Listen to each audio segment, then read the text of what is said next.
কয়েকদিন আগে আপনারা দেখেছেন একটি শিশু নারায়ণগঞ্জে কান্নাকাটি করছিল।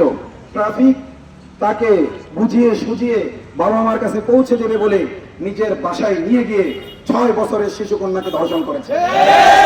তো এই পুলিশ নিজেই যেহেতু ধর্ষক, এই জন্য ধর্ষণের কোন ঘটনা তাদের অন্তরকে নাড়া দেয় না।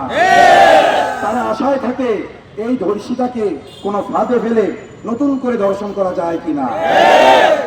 এজন্য প্রশাসনের সংস্কার করতে হবে। গাজীপুর প্রশাসনকে তাওবার একটি সুযোগ আমি দিতে চাই। আপনারা তাওবা করেন যে পিছনে যা করে ফেলেছি আমার কাছে বলা লাগবে না।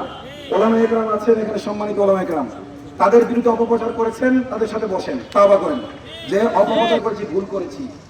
গাজীপুর প্রশাসনও ভুল করেছে, ভুল নয় অপরাধ করেছে। ঠিক হেডকোয়ার্টার থেকেও ধর্ষিতা মেয়েটিকে পতিতা হিসেবে উপস্থাপনের জন্য বলেছে। এর আগেও সে স্বেচ্ছায় 2 বার বাড়ি থেকে পালিয়েছিল, নাউজুবিল্লাহ। অথচ তার বাবার স্বীকারোক্তি, তার মায়ের স্বীকারোক্তি, তার ও যেই বাড়িতে ভাড়া থাকে সে ভাড়াওয়ালা বাড়ির স্বীকারোক্তি, আত্মীয় স্বজন পাড়া প্রতিবেশীর স্বীকারোক্তি ক্রমে একথা উজ্জ্বল দিবালোকের মতো প্রমাণিত হয়েছে। ইতিপূর্বে তার মিসিং হওয়ার কোনো ঘটনা ঘটেনি, গুম হওয়ার কোনো ঘটনা ঘটেনি। কিন্তু দর্শক যেহেতু ইসকন সদস্য, দর্শক যেহেতু ভাসুর, সুতরাং ভাসুরকে তো কোনোভাবে বাঁচাতেই হবে।